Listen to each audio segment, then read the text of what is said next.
রাজধানীর মিন্টো রোডে ডিবি কার্যালয় পরিদর্শনে আসেন স্বরাষ্ট্র উপদেষ্টা অবসরপ্রাপ্ত লেফটেন্যান্ট জেনারেল জাহাঙ্গীর আলম চৌধুরী। পরিদর্শন শেষে আয়োজিত এক সংবাদ সম্মেলনে তিনি বলেন, এখন থেকে গোয়েন্দা পুলিশ সাদা পোশাকে কোনো আসামিকে গ্রেপ্তার করতে পারবে না। ডিবি কার্যালয়ে আয়নাঘর, ভাতের হোটেল নামে কিছুই থাকবে না বলেও জানান তিনি। আয়নাঘর বলতে কোনো কিছু থাকবে না, এখানে কোনো ভাতের হোটেলও থাকবে না।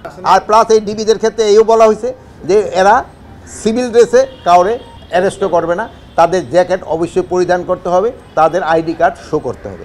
আপনার আইনের বাইরে তারা কোনো কাজ করে, আমি বলছি যে আইনের বাইরে যদি আমিও কোনো আদেশ করি তারা যেন করে না। এছাড়াও দেশের আইনশৃঙ্খলা পরিস্থিতি এবং সীমান্তের সার্বিক পরিস্থিতি নিয়ে গণমাধ্যম কর্মীদের প্রশ্নের জবাব দেন তিনি।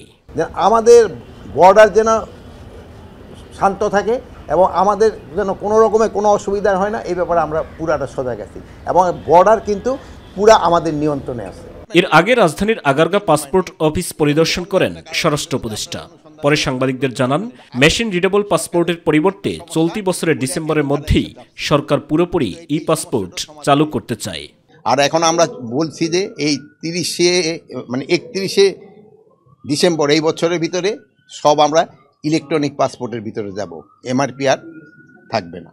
রোহিঙ্গারা যাতে কোনোভাবেই বাংলাদেশে পাসপোর্ট ব্যবহার করার সুযোগ না পান সেটা নিয়েও সরকারের অবস্থান পরিষ্কার করেন তিনি। আগামী 31 জানুয়ারির মধ্যে ভিসা ছাড়া বাংলাদেশে অবস্থান করছেন তারা ভিসা সংগ্রহ না করলে আইনগত ব্যবস্থা নেওয়া হবে বলেও হুঁশিয়ারি দেন স্বরাষ্ট্র উপদেষ্টা। তা না হলে 31 পরে জানুয়ারি পরে তাদের আমরা আইনগত ব্যবস্থা নিব। সাইদুর রহমান আবির, মাই টিভি, ঢাকা।